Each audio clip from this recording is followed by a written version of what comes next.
seeing Jesus throughout the entire Bible. Today we are in the book of Exodus. And last week we talked about some of the subjects was Passover, manna, the prophets. And this week we're going to dig deep into the book of Exodus. And where do we see Jesus in the book of Exodus? Good morning, Pastor Sutton. How you doing this morning? Elderly, I am wonderful. It's truly a privilege to be here with you today, discussing the book of Exodus and seeing Jesus in it. I'm really excited. Yes, and we want to also say thank you to our sponsors that are out there to Get Up Community Church and Community Center. We want to tell you thank you. They are located at 6227 Krypton Avenue, and they do such an awesome job in the community with the food bank, and they're one of the few in town that give away meat, and they see about 150, is that correct, Pastor Sutton? At least 150 every other families, yes. Every other week, correct? Correct. Wow. So we want to tell them thank you, and Resourceful Hands, thank you so much over there. Myself and Brother Robert Cockfield the third, just working hard at trying to get things out in the community. But this morning we're going to go straight into the word, and we're going to start with Exodus 1 through 18. And this really, Pastor Sutton, it discusses bondage. Actually, it introduces bondage. And we're going to go line by line and talk about this. So you want to come in a little bit on how it introduces bondage to the Hebrew people. Yes, what took place here, you see, up to this point, Joseph had been the prime minister of Egypt and everything was fine. The Hebrews, the Jews were in good standing with the Egyptian people, but they began to increase and outnumber the Egyptians and whatever other nations that were there.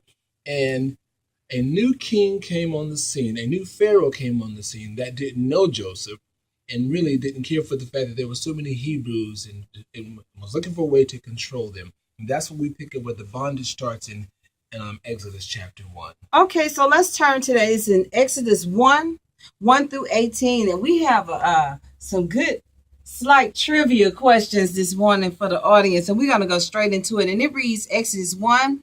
It says, now these are the names of the children of Israel, which came into Egypt. Every man in his household came with Jacob, Reuben, Simon, Levi, and Judah, Issachar, Zebulun, and Benjamin, Dan.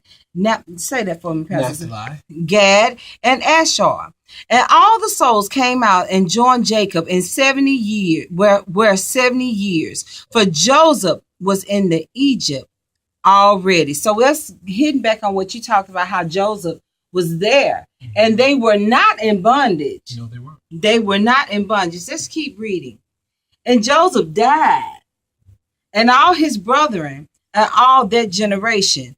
And the children of Israel were fruitful and increased abundantly and multiplied and waxed exceedingly mighty, and the land was filled with them. Let's talk about that. So they were fruitful and multiplied. Yes, they were. But if you think about it, that was the promise of God to Abraham and his descendants. He said that through you all nations of the earth would be blessed. And so we know one man, Abraham, had a son, Isaac, who had another son. He had two sons, but we know the blessing was on the son Jacob, whose name was changed to Israel. And the 12 tribes came from that seed. That's correct. We've already studied that when we were looking at Genesis. Yes. So let's keep going. Now there arose up a new king over Egypt, which knew not Joseph. And he said unto his people, behold, and the people of the people of the children of Israel are more and mightier than we. Come on. Let us deal wisely with them, lest they multiply. And it came to pass that when they falleth out of war, they join also unto our enemies and fight against us, and so get them out of the land. So in other words, he said he want these people gone. He want the Hebrew people gone. He didn't necessarily want them gone. Okay. But he wanted to keep them under bondage, because apparently they must have been a big part of the infrastructure. They must have been a big part of the economy. So he just wanted them under thumb.